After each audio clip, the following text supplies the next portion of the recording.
Hello good morning दोस्त, Ravi online classes में आपका स्वागत है। इस वीडियो में हम लोग देखेंगे 10th इतिहास का VVI इंपोर्टेड 2 अंक वाले प्रश्न। इतिहास फर्स्ट चैप्टर का इंपोर्टेड प्रश्न 2026 एग्जाम बिहार बोर्ड एग्जाम के लिए पहला क्वेश्चन है, राष्ट्रवाद क्या है। तो राष्ट्रवाद एक ऐसी भावना है, राष्ट्रवाद एक ऐसी भावना है जो किसी भी विशेष भौगोलिक सांस्कृतिक या सामाजिक परिवेश में रहने वाले लोगों में एकता की वाहक बनती है। मतलब राष्ट्रवाद एक ऐसी भावना है जो हमारे देश के अंदर भौगोलिक क्षेत्र को और सांस्कृतिक संस्कार के बारे में और सामाजिक परिवेश में रहने वाले लोगों में एकता की भावना को जागरूक करता है, वह राष्ट्रवाद है। मेजनी कौन था? तो मेजनी एक साहित्यकार, गणतांत्रिक विचारोधार का समर्थक और योग सेनापति था। उसने आदर्शवादी युग अधिक और व्यवहारिक गुण कम थे। मतलब उसमें आदर्शवादी गुण अधिक था और व्यवहारिक गुण था।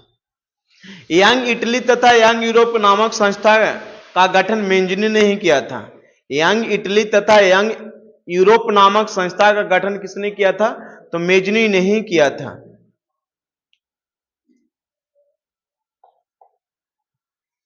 जर्मनी के एकीकरण की बाधाएं क्या थी? तो जर्मनी के एकीकरण की बाधाएं थी, जर्मनी एक विखंडित राज्य था जिसमें लगभग 300 छोटे बड़े राज्य थे। उनमें से राजनीतिक, सामाजिक तथा धार्मिक विषमताएं भी मौजूद थी। मतलब जर्मनी एक विखंडित राज्य था जिसमें लगभग 300 छोटे बड़े राज्य थे। उनमें राजनीतिक, सामाजिक, धार्मिक विषमताएं भी थी। वहां प्रसा सबसे शक्तिशाली राज्य था। प्रसा सबसे शक्तिशाली राज्य था। उसने जर्मन राष्ट्रवाद की भावना का अभाव था, जिसके कारण एकीकरण का मुद्दा उसके समझ में नहीं था। मेटरनिक युग से आप क्या समझते हैं? तो हमारे फ्रांस की क्रांति में नेपोलियन का एक महत्वपूर्ण भूमिका रहा है। 1789 की क्रांति फ्रांस की क्रांति के नाम से जाना जाता है। तो नेपोलियन के पतन के बाद ऑस्ट्रिया की राजधानी वियना में, ऑस्ट्रिया की राजधानी कहां था? तो वियना था। ऑस्ट्रिया की राजधानी वियना में सन 1815 ईस्वी में मेटरनिक द्वारा एक सम्मेलन बुलाया गया, जिसे वियना सम्मेलन कहा जाता है, इस सम्मेलन में मेटरनिक ने फिर से पुरातन व्यवस्था लागू कर दिया और 1815 से 1848 तक के काल के, मतलब 1815 से 1848 तक के काल को मेटरनिक युग से नाम से जाने, और इस काल को ही मेटरनिक युग के नाम से जाना जाता है। देखिए, हमारे 1418 में नेपोलियन का पतन हो जाता है।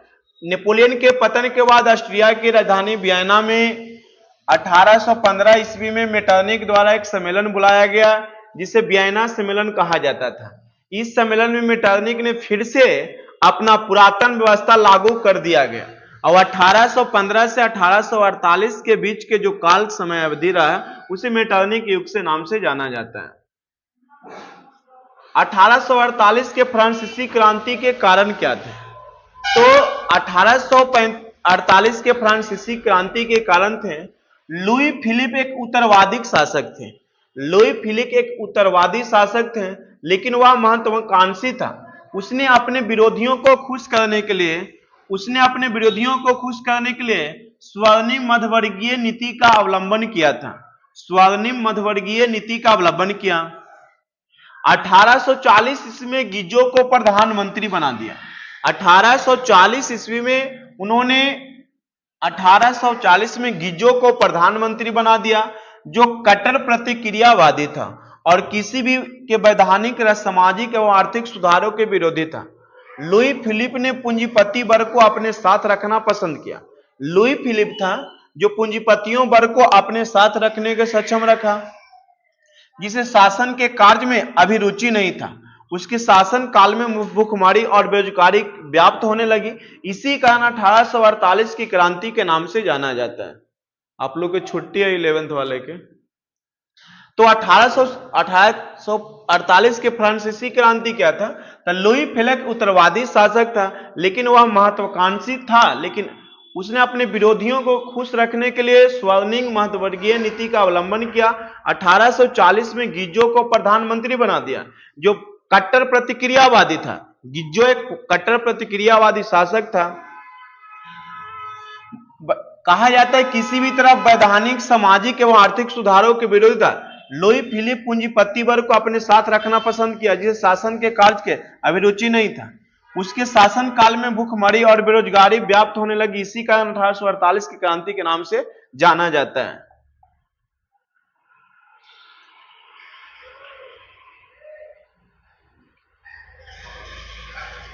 अब क्या है कि इटली के एकीकरण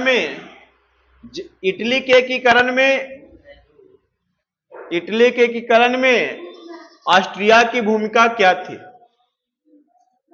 इटली और जर्मनी के एकीकरण में ऑस्ट्रिया की भूमिका क्या थी? तो दोस्तों, इटली और जर्मनी के एकीकरण में ऑस्ट्रिया बहुत बड़ा बाधा था। ऑस्ट्रिया का चांसलर मेटरनिख को पराजित किए बिना इटली और जर्मनी एकीकरण का संभव नहीं था। मतलब ऑस्ट्रिया का चांसलर मेटरनिख को पराजित किए बिना इटली और जर्मनी का एकीकरण संभव नहीं था। 1830 ईस्वी में क्रांति के बाद इटली के आंदोलन होना शुरू हो गया, लेकिन ऑस्ट्रिया के चांसलर मेटरनिख द्वारा आंदोलन को दबा दिया गया, जिससे इटली का एकीकरण धीमा पड़ गया। इसी प्रकार जर्मनी में भी मेटरनिख द्वारा राष्ट्रीय आंदोलन को दबाया जा रहा था। इस प्रकार ऑस्ट्रिया, इटली और जर्मनी के एकीकरण में मुख्य बाधा था। यूरोप में राष्ट्रवाद को फैलाने में नेपोलियन बोनापार्ट किस तरह सहायक हुआ? तो यूरोप में राष्ट्रवाद की भावना को विकास में नेपोलियन बोनापार्ट का महत्वपूर्ण योग था। यूरोप में राष्ट्रवाद की भावना के विकास में नेपोलियन बोनापार्ट का महत्वपूर्ण योगदान था। नेपोलियन बोनापार्ट ने जर्मन प्रदेशों को जीतकर राइन राज्य संघ का निर्माण किया, जिससे इटली और जर्मनी के एकीकरण का मार्ग प्रशस्त हुआ, और यहीं से जर्मनी में राष्ट्रवाद की भावना बढ़ने लगी, जो धीरे धीरे यूरोप के अन्य क्षेत्र में फैलने लगा। इस प्रकार यूरोप में राष्ट्रवाद को फैलाने में नेपोलियन बोनापार्ट की अहम भूमिका रहा। गैरीवाल्डी की कार्यों की चर्चा करें तो गैरीवाल्डी इटली के एकीकरण तथा गणतंत्र की स्थापना करने का प्रयास कर रहा था। गैरीवाल्डी इटली के एकीकरण तथा गणतंत्र की स्थापना करने का प्रयास कर रहा था। गैरीवाल्डी पेशे में एक नाविक था। उसने अपने सैनिकों को लेकर इटली के सिसिली और नेपल्स पर आक्रमण किया। दक्षिणी इटली के जीते हुए क्षेत्र को बिना किसी संधि के गैरीवाल्डी विक्टर इमैनुअल को सौंप दिया और उन्होंने सारी संपत्ति देश को दान कर दिया। गैरीवाल्डी ने और साधारण किसान की तरह जीवन जीने लगा, और इस तरह इटली एकीकरण में गैरीवाल्डी का महत्वपूर्ण योगदान रहा।